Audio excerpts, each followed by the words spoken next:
What's up, squad? This is Brandon from the Bantu Sun. Thank you so much for joining me today.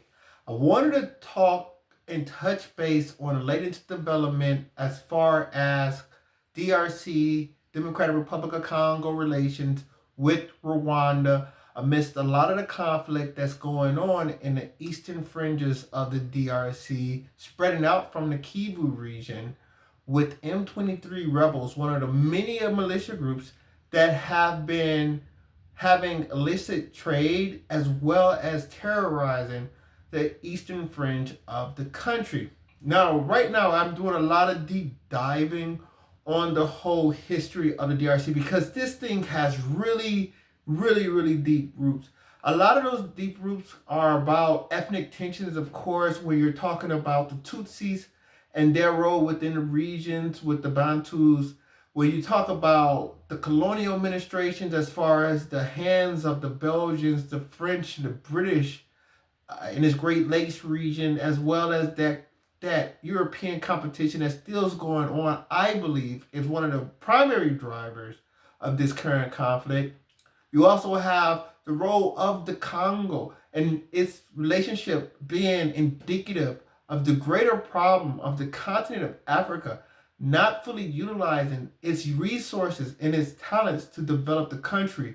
What you have in the Congo is an immensely wealthy region with resources, vast mineral potential, but due to its lack of development, it has led to political instability and it allows for foreign actors to prey upon this bevy of resources. So you have a lot of resources and little to no infrastructure to protect it, which create this terrorizing effect for the entire country. The Congo is massive.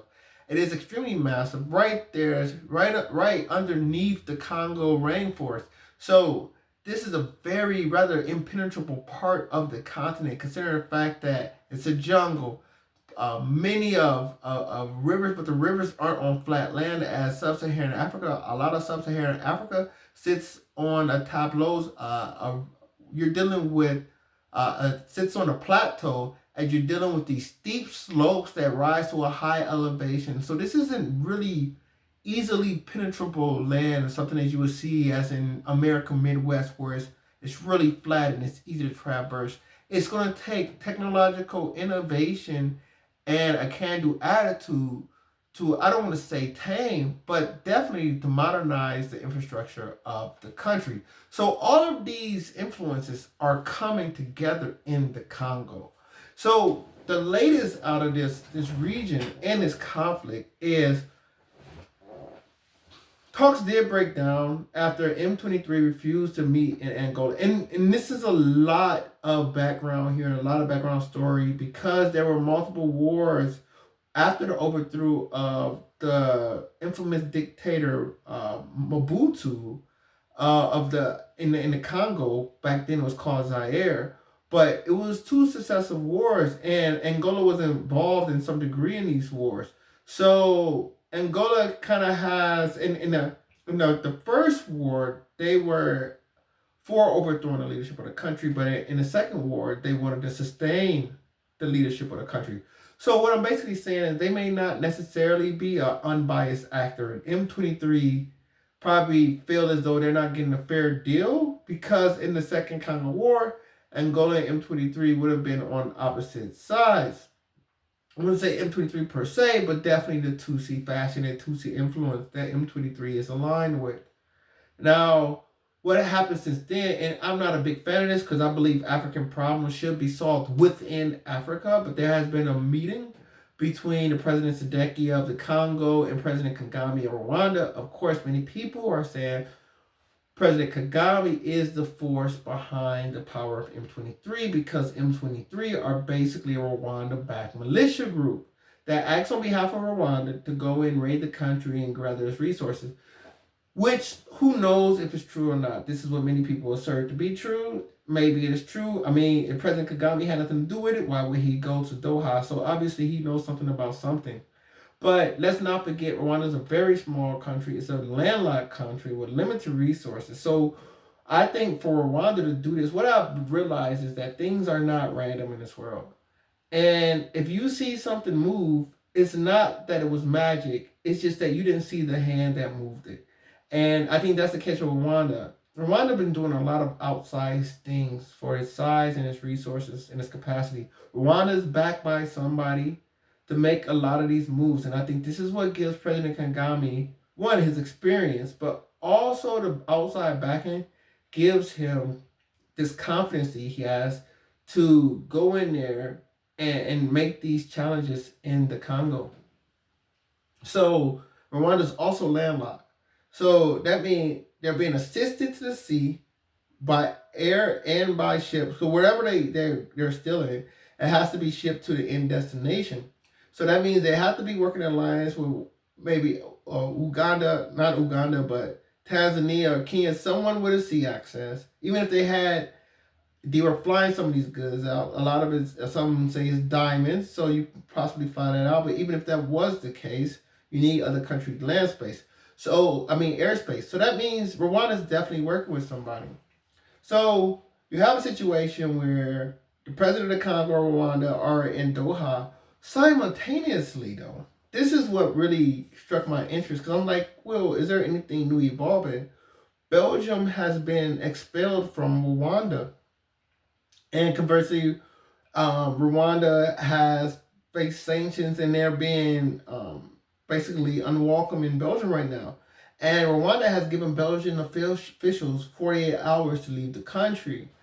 And the reason why this strikes me is because one of my great theories on this whole situation is that this is a very roundabout way of centuries of activities of the Anglos to remove the French from Africa and replace French influence with British influence. And I say this because of a series of countries, such as Togo, such as Rwanda, Mauritius, the countries that were French colonies or French speaking colonies, and they've been rolled into the British Commonwealth of Nations.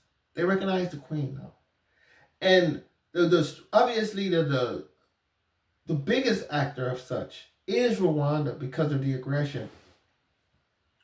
What people don't understand is that Rwanda was ruled by a king. That king was overthrown by Hutu nationalists, right? And fearing reprisals, many Tutsis left Rwanda. And a large portion of those Tutsis landed in Uganda. And they grew up in Uganda. These Tutsis are different than the Tutsis that suffered in the genocide of the late 90s. In fact, when this genocide occurred in Rwanda, the mid to late 90s, it was the Ugandan Tutsis with the support of President Museveni, who utilized their support in gaining power in Uganda. The President Museveni, who coordinated and worked and supported with Anglo backing, that I believe with Anglo backing, to overthrow the Hutu government or the Hutu-based government of Rwanda. Tutsis have been running Rwanda ever since. But one of the great things that I discovered was, as previously stated, these Tutsis are English-speaking Ugandan Tutsis. They're not the Tutsis that suffered from the genocide during the mid to late 90s. About time because when these Tutsis, Kagame, I believe he was 2. I don't remember the exact age, but they were very young people when they left Rwanda. And of course, they always felt like strangers in their new home in Uganda. But pretty much, I always think about Animal Farm and the dogs that was raised by Napoleon. It's as though these Tutsi children went overseas and they were bred to be these soldiers through their life experiences. And whether that's the expulsion from Rwanda, whether that's their being treated like an outsider of Uganda, whatever, maybe they found solace within the military. But for these soldiers to come back and they took over. And when they took over, they overthrew. It wasn't, it was under the guise of Tutsi protectorship. When they took over, they established English as the language. Where they came from an English colony, an English influenced colony. So when these Tutsis came back home to Rwanda, it wasn't to integrate or assimilate to their Francophone Rwandan brothers and sisters that had just endured this genocide. It was to assert an Anglosphere over the country of Rwanda. So when I find that subsequently, under the guise of protecting their territory, Uganda, English-speaking country, Rwanda, English-speaking country, teams up to overthrow President Mobutu of Zaire at the time. I find it interesting. And all the dots aren't there yet, but I think this is a phenomenal backstory that too few people talk about, because everybody thinks the Europeans gave up competition. But one must understand, if you thoroughly looks at European history, UK was never in the group. The UK never been pro-European collectivism. Every country on the fringe of the UK, they may have feigned it, but every country on the fringe of Europe owes their independence to the United Kingdom. Whether it's Greece, Portugal, you name it, Belgium, these are countries on the corners of Europe. And Britain made sure they existed on the corners of Europe because they didn't want a powerful inland country to have exclusive power on the sea. They always wanted a small, weak country on the fringe of the European continent. So if they needed to, one, it would be a flag, such as Belgium during World War I, but it will also mitigate the power of a stronger power such as Spain. As Spain became a power, Portugal became Britain's best friend. When Napoleon invaded Spain, it was Britain that took the Portuguese monarchy to Brazil. It was the British Navy that did such a thing. So, and the British greatly protected Portugal as Portugal diminished in power to its peer country. So you'll see this, and so what I'm basically saying is Britain may calm down and act like they're in peace. Even right now in Ukraine, who are the biggest hawks? Who are the biggest hawks for Ukraine? Another corner of Europe, right there under the belly of Russia. It's Britain. Even when America's trying to step back, Britain's like, no, go ahead, Ukraine, we're here with you. Because the Britain is all about dividing the continent of Europe because they know a unified Europe looks at them like prey. And this has always been the role. Maybe it's in the psyche or the culture or whatever have you. But I think the British are still playing these small games on the continent of Africa. Even though colonialism is relatively over, the scramble for Africa is over, the EU exists, and let's not forget Brexit, right? When England said UK said we don't want in on this whole thing. But I still think the UK is playing little games and slowly taking away French pieces, Francophone pieces on the continent of Africa. So it was an interesting story to me. I'd love to hear your thoughts. Comment below if you have any insight.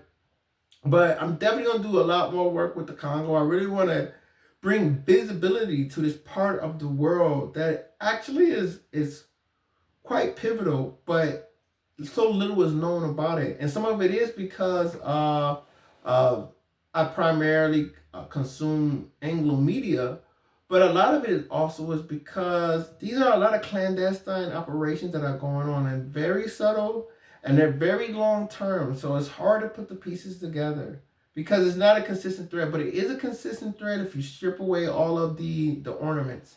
So I'll keep you posted on my developments once we get something out, but definitely still digging into the Congo. I'd like to hear your thoughts below. As always, like, share, subscribe if you enjoy the content. Until next time, take care. Bantu up.